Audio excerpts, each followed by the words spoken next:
Apa hukumnya mengucapkan selamat ulang tahun?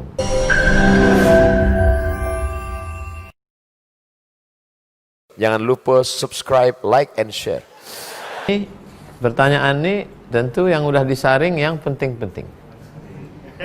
Pertama dari Pak Sepriandi. Assalamualaikum Ustaz. Apa hukumnya mengucapkan selamat ulang tahun, baik dari bahasa Indonesia ataupun bahasa Arab?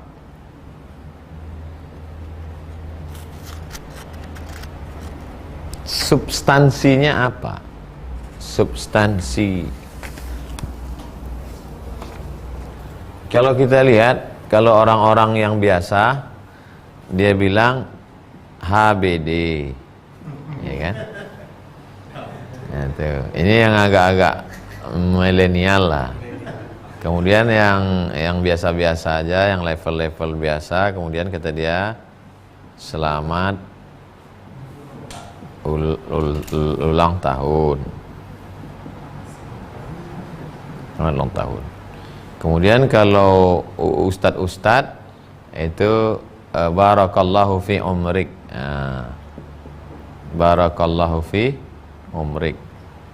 Atau lagu Habib Rizik Syihab, Mabruk Alfa Mabruk.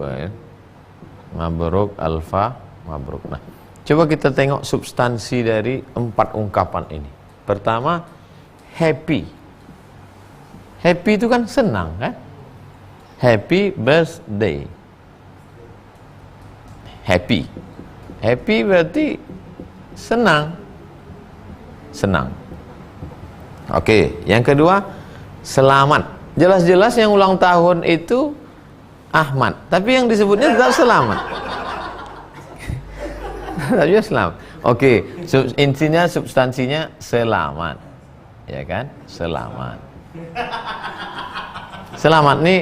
Selamat nih dari bahasa Arab. Allahumma inna nas'aluka salamatan. Makanya disebut doa.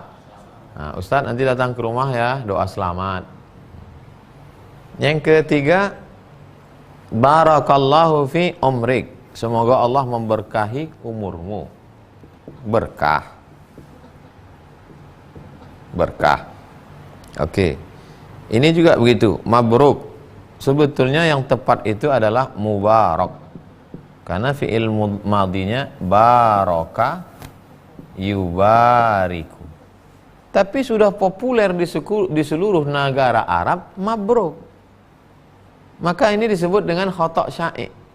Salah tapi populer. Nggak ngerti kami Pak Ustadz, salah tapi populer. Mohon maaf zahir dan batin. Tapi populer di tempat kita mohon maaf lahir. Ini namanya khata' sya'i. Salah tapi populer. Malah ketika saya tulis zahir dan batin, Ustadz tipu ya. Salah tulis. Ini. Jadi saya tidak permasalahkan mabruk ini. Nah, dari 4 ungkapan ini, senang, selamat, berkah, apa? Kalau digabungkan 3 ini, senang, selamat, berkah, sebetulnya isinya ini apa?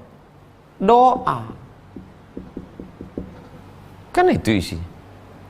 Jadi jangan kita terjebak pada casingnya, tapi isinya. Maka semua maksa ini adalah doa. Doa supaya orang itu semangat. Maka kita robah. Ustaz Somad berubah, dulu katanya haram. Tonton lagi video yang lama-lama. Haram itu bukan ininya. Haram itu tradisi. Karena yang berdoa di depan api itu adalah majusi. Dan saya pribadi sudah 43 tahun umur saya, tak pernah merayakan ulang tahun walau sekalipun. Anak saya pun tak pernah saya buat ulang tahun. Keponakan saya tak pernah. Adik kandung saya tak pernah saya ucapkan selamat ulang tahun sampai hari ini. Bisa datang tanya dia, pernah Ustaz Somad menyebutkan selamat ulang tahun? Enggak. Jadi jangan iyalah dia terikut-ikut. Saya menjawab. Saya tak pernah ulang tahun, anak saya tak pernah ulang tahun, ponakan saya tak pernah ulang tahun, emak ayah saya tak pernah ulang tahun, dan saya tak pernah mengucapkan ulang tahun kepada keluarga saya. Tapi saya tak menyalahkan orang.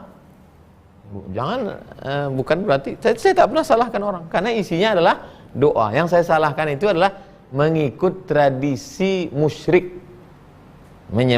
berdoa depan api. Itu saja. Itu pun orang marah juga ke saya. La ilaha illallah Muhammad Rasulullah. Dah jelas. 2, lilin. Baru sebut lilin, dan sekarang lilin bertanya. Oh, bukan lilin. Lilia Pramutia.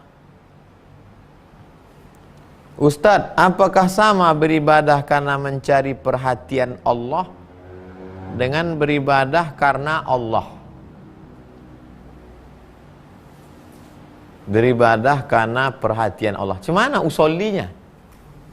Usolli fardhul maghribi salasa raka'atin karena perhatian Allah Ta'ala gitu.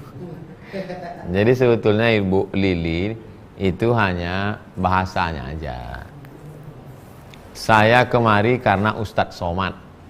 Saya kemari karena ingin mencari perhatian Ustadz. Itu sebetulnya bahasa aja.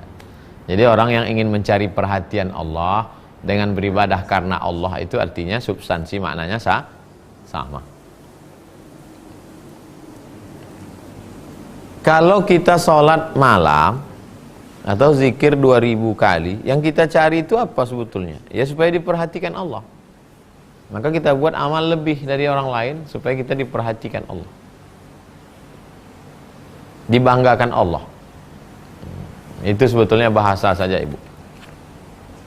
3, Pak Wawan Darmawan. Ustadz, ada sepasang suami istri sudah meninggal. Allahumma fir lahum warhamhum wa'afihim wa'afihim. Tidak punya anak, hanya ada satu anak angkat. Apakah rumah dan semua hartanya untuk si anak angkat?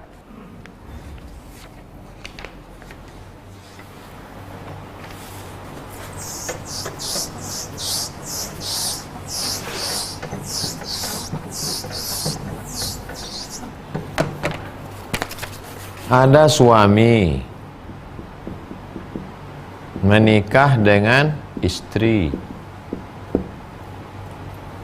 Suami ini punya ayah, suami juga punya ibu, suami punya saudara dan saudari, istri juga punya ayah,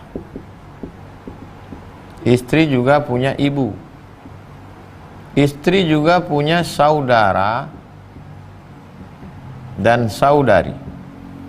Pernikahan si suami dan istri, lahirlah anak-anak.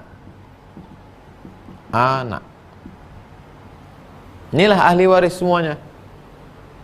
Inilah ahli waris. Kalau anak ada, saudara ini tak dapat. Kalau anak tak ada, saudara dapat. Ini dalam kasus ini saudara anak tak ada. Maka siapa yang dapat? Saudara. Makanya kalau anak ini tunggal, dibunuh oleh si saudara. Dalam kasus Nabi Musa alaihissalam, dibunuh si anak itu. Lalu kemudian gimana supaya anak ketahuan pembunuhnya? Dicarilah lembu yang belum pernah dipakai membajak, yang warnanya kuning indah dipandang mata, tasurun nazirin, yang umurnya tak tua tak muda sedang. Akhirnya dapatlah lembu itu yang ada di dalam hutan, harganya seberat emas. Lembu itu ditimbang seberat emas. Maka disebut surat itu surat lembu, surat Al-Baqarah. Dipukulkan ekor lembu ke anak itu, hidup anak itu. Siapa membunuhmu? Pamanku, gitu. Ini dalam kasus warisan. Nah, sekarang anak-anaknya tak ada. Siapa yang menjadi ahli waris? Saudara, ayah, ibu, saudara. Si istri ini begitu juga, ayah, ibu, saudara. Tapi mereka ada mengadopsi seorang anak.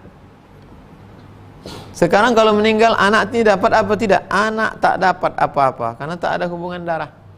Makanya bapak ibu yang punya anak angkat, kalau mau menyelamatkan anak ini, maka anak ini dikasih hibah. Langsung kasih dia nih rumah, ambil, buatkan surat tanah, selesai. Kalau mau dikasih setelah meninggal, kasih wasiat. Tapi setelah meninggal baru dia punya. Syarat wasiat, satu, tak boleh lebih dari sepertiga harta. Sepertiga total harta.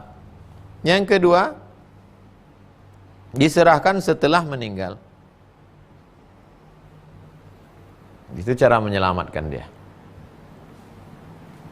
Tapi jangan karena punya anak angkat dibuatkan surat wasiat, semua hartaku ku kasih ke anak angkatku, saudara-saudaraku ini sendal jepitku pun jangan kasih. Haram hukumnya. Kenapa? Karena mereka tetaplah ahli waris dalam pandangan Islam. Bahwa mereka dulu tidak mau menyambung silaturahim, hubungan tak baik, itu dosa mereka. Tapi dalam Islam mengatur mereka tetap dapat hak.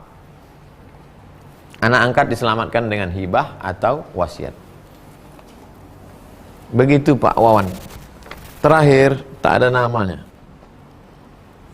Karena menyebutkan namanya la ya'ni. Tak penting. Saya pernah diajak nanam modal dengan cara bagi hasil. Hampir 9 bulan dia selalu mengirim bagi hasil. Setelah itu seluruh hartanya disita karena dia pinjam uang juga ke orang lain. Karena uang yang modal belum kembali, apakah berarti dia berhutang ke saya? Warisan sudah tak ada lagi. Ini namanya investasi bodong. Jadi sebetulnya duit orang itu dia kumpul sejuta kali 1000 orang, 1 miliar. Lalu sebetulnya tak ada investasi. Duit orang itu diputar. Jadi ini merasa sudah dapat untung. Pas ditanya investasinya apa, jangan tanya-tanya, yang penting dapat. Duit orang itu aja diputar, salah putar. Jadi rata-rata investasi bodong. Saya pernah diajak menanam modal dengan cara bagi hasil. 9 bulan dia selalu ngirim bagi hasil. Setelah itu seluruh hartanya disita karena dia pinjam uang juga ke orang lain. Karena uang yang modal belum kembali. Apakah berarti dia berhutang ke saya? Warisan sudah tak ada lagi. Dia punya hutang ke bapak. Sejumlah modal. Karena selama ini kata dia yang bapak terima itu adalah hasil. Maka kalau pinjamannya 10 juta, maka dia wajib membayar 10 juta. Dari mana pembayaran uang 10 juta itu? Dari tirkah, harta warisan. Sekarang warisannya sudah tak ada lagi. Maka bapak tak bisa menuntut apa-apa. Secara hukum Islam bapak tak bisa menuntut ke siapapun karena harta warisnya tak ada. Anak tidak wajib membayarkan hutang bapaknya dari duitnya sendiri. Tapi anak ahli waris wajib membayarkan hutang dari harta warisan. Min ba'di wasiyatin, keluarkan harta warisan itu 2. Pertama, keluarkan wasiat. Audain, hutang, keluarkan hutang. Baru tirkah bisa dibagi. Sekarang tak ada, maka bapak tak bisa menuntut kemanapun menurut hukum Islam. Tanya jugalah pengacara, kalau menurut mereka hukum konvensional bisa menuntut anaknya, saya tak ikut lagi, karena saya menjelaskan menurut hukum Islam. Banyak-banyak bersabar, istighfar, minum jus timun. Itulah kaji kita malam ini.